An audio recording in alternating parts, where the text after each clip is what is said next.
अस्सलाम वालेकुम रहमतुल्लाहि वबरकातुहू। आप देख रहे हैं टॉप 10 विद JNM और मैं हूं गुलाम नबी मदनी। दुनिया भर से आज की 10 बड़ी और इंतहाई अहम खबरें जिन पर आज हम बात कर रहे हैं। नाज़रीन किराम, आज 29 अगस्त 2020 है और आज दिन है हफ्ते का। ये टॉप 10 विद JNM का दोपहर का बुलेटिन है। खबरों का सिलसिला शुरू कर लेते हैं। जो आज की पहली बड़ी खबर है, ये नाज़रीन किराम पाकिस्तान के खिलाफ भारत के दहशतगर्दी के इल्ज़ामात और LOC पर झड़पों के हवाले से है। नाज़रीन किराम, रात गए LOC पर झड़पों की इतलात मौसूल होती रही हैं। पाकिस्तान के खिलाफ भारत पुलवामा हमले की आड़ में एक मरतबा फिर हमले का इरादा रखता है, लेकिन पाकिस्तान की फिजाइया को हाई अलर्ट कर दिया गया है कि किसी भी वक्त जंग का ऐलान हो सकता है। भारतीय जहाज़ों को और भारत ने जंगी साजो सामान को LOC पर मुंतकिल कर रखा है। इसके अलावा नाज़रीन किराम इतलात सामने आ रही हैं कि भारतीय वज़ीर ख़ारजा जयशंकर ने पाकिस्तान के खिलाफ दहशतगर्दी का इल्ज़ाम लगाया है। उन्होंने कहा है कि पाकिस्तान को FATF के अंदर डाला गया है और पाकिस्तान को FATF के अंदर प्रेशराइज किया जाता रहेगा। साथ साथ जयशंकर ने अपने बयान में यह भी कहा है कि पाकिस्तान खुद दहशतगर्दी को तस्लीम कर रहा है और दुनिया भर के अंदर पाकिस्तान का जो बयानिया है वो एक तरह से दहशतगर्दी के हवाले से नाकाम हो रहा है। जबकि नाज़रीन किराम, हकीकत यह है कि दुनिया का सबसे बड़ा दहशतगर्द भारत है, मोदी की हुकूमत है, जो कश्मीर के अंदर 90 लाख से ज़ायद निहत्ते कश्मीरियों को हिरासा कर रही है, उन्हें ज़बरदस्ती कर्फ्यू के अंदर रखा हुआ है। भारतीय मुसलमानों पर सबसे ज़्यादा हमले भारत ही के अंदर हो रहे हैं, जो एक तरह से सबसे बड़ी दहशतगर्दी है। कुलभूषण यादव जैसा भारत का जासूस पाकिस्तान के हाथ में है, पाकिस्तान की कैद में है, जो भारत की दहशतगर्दी का सबसे बड़ा सबूत है। लेकिन मसला यह है कि अक़वाम मुत्तहिदा हो या फिर यूरोपीय मालिक हो या फिर अमरीका हो या FATF हो, ये सब भारत की तरफदारी करते हैं और पाकिस्तान को जानबूझकर हिरासा या प्रेशराइज करते हैं।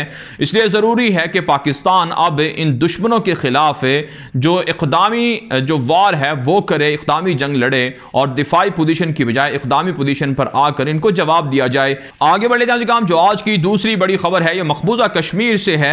नाज़रीन काम, मकबूजा कश्मीर के अंदर पुलवामा डिस्ट्रिक्ट में एक बड़ी झड़प हुई है मुजाहिदीन और भारतीय फौज के दरमियान, जिसमें भारतीय फौज के 2 एहलकार मारे गए हैं, 4 के करीब भारतीय फौजी जख्मी भी बताए जाते हैं, जबकि 3 मुजाहिदीन को शहीद करने का दावा भी किया जा रहा है। मुसलसल भारत की दरिंदगी बढ़ रही है, लेकिन मुजाहिदीन और फ्रीडम फाइटर्स के हमले भी भारत के खिलाफ बढ़ रहे हैं।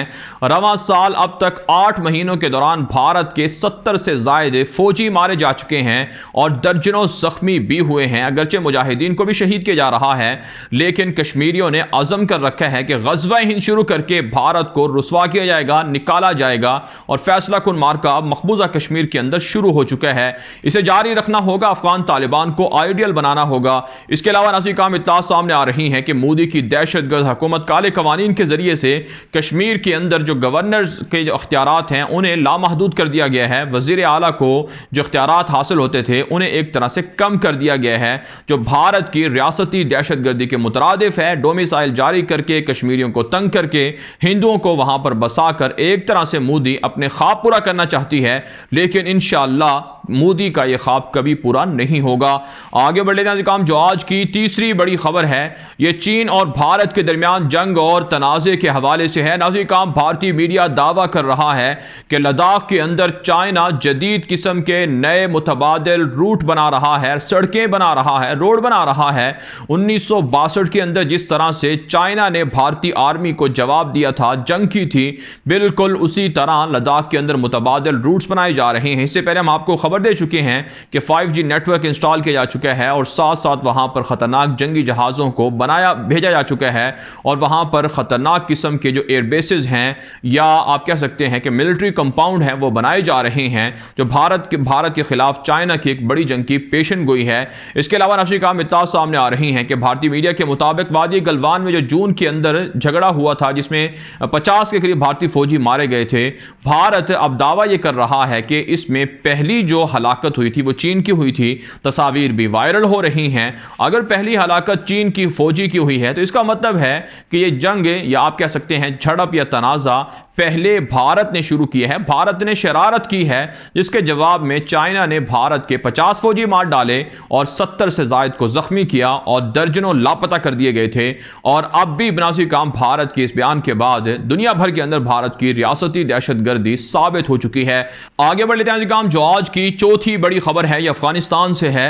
नाज़रीन काम, अफगानिस्तान के अंदर अफगान तालिबान ने बड़ी कार्रवाइयां शुरू कर रखी हैं। अफगान तालिबान के ज़राए के मुताबिक सूबा फारियाब के अंदर, हिलमत के अंदर और ज़ाबुल के अंदर तालिबान की कार्रवाइयों में तकरीबन 19 के करीब एहलकार मारे गए हैं और दर्जनों ज़ख्मी भी हुए हैं। भारी साजो सामान भी तालिबान ने कब्जे में लिया है। इसके अलावा नाज़रीन काम, अफगान तालिबान के खिलाफ काबुल हुकूमत ने बयान दिया है कि इंटर अफगान मुज़ाकरात से कबल ज़रूरी है कि 20 के करीब काबुल फ़ौज के इंतहाई सीनियर कमांडरों को रिहा किया जाए, तभी जाकर इंटर अफगान मुज़ाकरात का राउंड शुरू हो चुका है। जबकि नाज़रीन काम, अफगान तालिबान के 400 के लगभग कैदी हैं जिन्हें रिहा किया जाना है। कहा जाता है अगले हफ्ते अफगान तालिबान और काबुल इंतजामिया के दरमियान इंटर अफगान मुज़ाकरात का राउंड शुरू हो सकता है।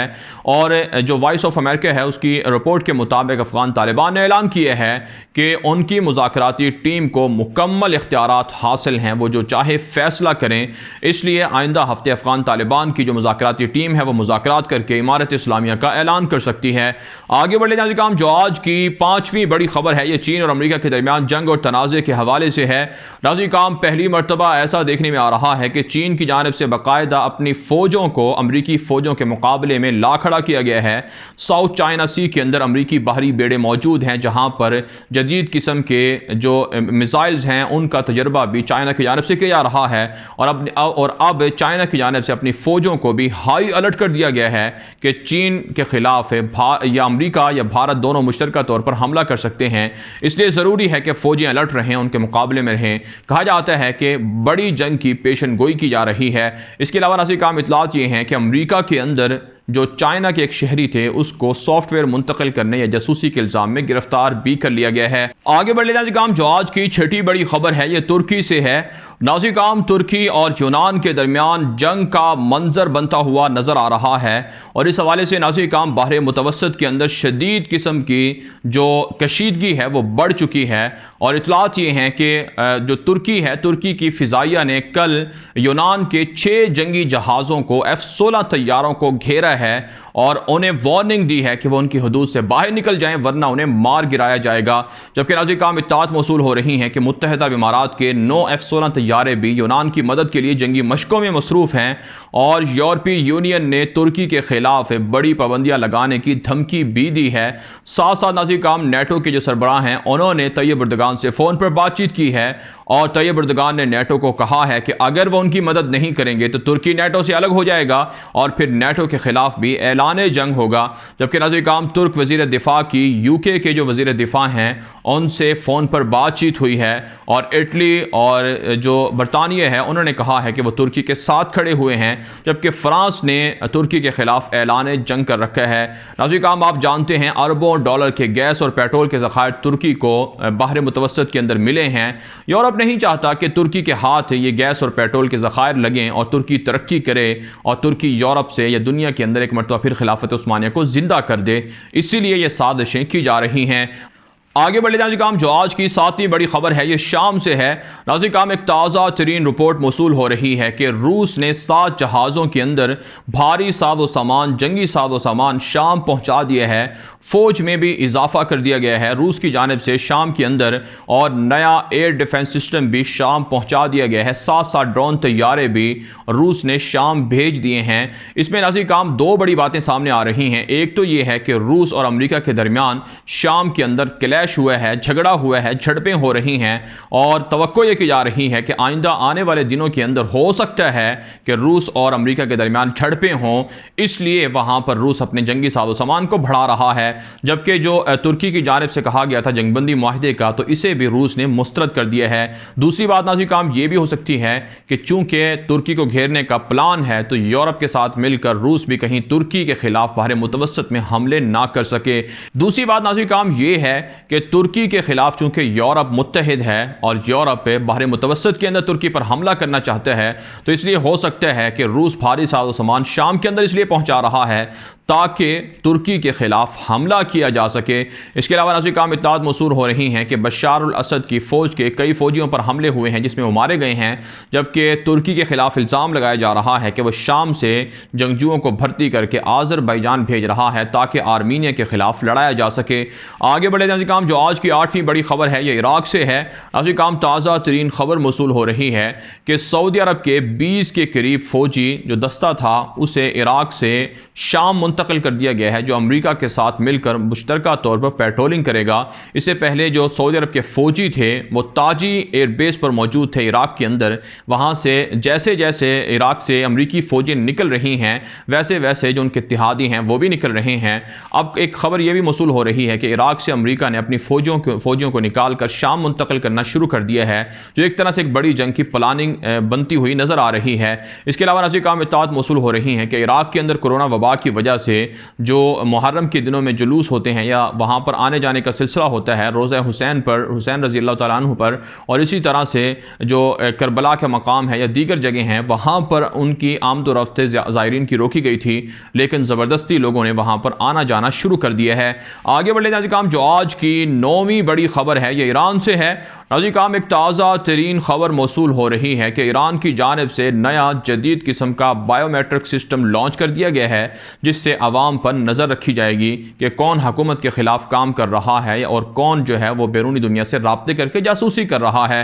जबकि नाज़रीन काम इत्तलात मौसूल हो रही हैं कि वेनेज़ुएला के अंदर जो ईरानी जहाज़ है वो पहुँच गया है। इस पर अमेरिका ने ईरान को ख़बरदार किया है और पाबंदियाँ लगाने की धमकी भी दी है। साथ साथ नाज़रीन काम एक ख़बर ये भी मौसूल हो रही है कि इराक के अंदर जो बरतानिया के फ़ौजियों के ज़रिए से इराकियों का कत्ल आम किया गया उस हवाले से अदालत में मुकदमा चल रहे हैं और बरतानिया को हर्जाने के तौर पर इराकियों को $1 मिलियन देने पड़ रहे हैं। आगे बढ़े नाज़रीन काम, जो आज की 10वीं बड़ी खबर है ये अमेरिका और स्वीडन से है। नाज़रीन काम, एक ताज़ा खबर मौसूल हो रही है कि वाशिंगटन के अंदर अमरीकी तारीख का सबसे बड़ा मुजाहरा किया गया है। हज़ारों लोग जमा हुए जिन्होंने स्याह फामों के ख़िलाफ़ तशद्दुद के ख़िलाफ़ स्याह फामों के ख़िलाफ़ जो तशद्दुद होता है, असबियत और नफ़रत बढ़ती जा रही है, इस पर मुजाहरा किया। ट्रंप की हुकूमत से मुस्ताफ़ी होने का मुतालबा किया, पुलिस के तशद्दुद को ख़त्म करने का मुतालबा किया। साथ साथ नाज़रीन काम इत्तलात मौसूल हो रही हैं कि अमरीका के अंदर पुरतशद्दुद मुजाहरों के बाद वहाँ पर इंतखाबात मुतासर हो सकते हैं।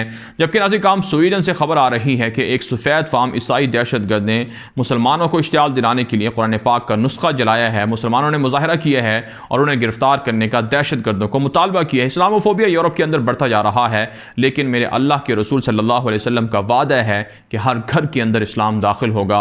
यूरोप हो, अमेरिका हो, दुनिया का हर कोना हो, वहाँ पर इस्लाम पहुँच रहा है और इस्लाम ही हकीकी मज़हब और दीन है और इसका गलबा इंशाअल्लाह ज़रूर होगा। बहरहाल नाज़रीन काम, दुनिया भर से थी आज की 10 बड़ी खबरें। इन खबरों के हवाले से आपकी क्या राय है? अपनी राय कमेंट के जरिए से ज़रूर हम तक पहुँचाएँ। मज़ीद खबरों के लिए आप हमारे ट्विटर अकाउंट दुनिया मेरे आगे और गुलाम नबी मदनी फॉलो कर सकते हैं। आज के लिए इतना ही, इजाज़त दीजिए। अल्लाह हाफिज़।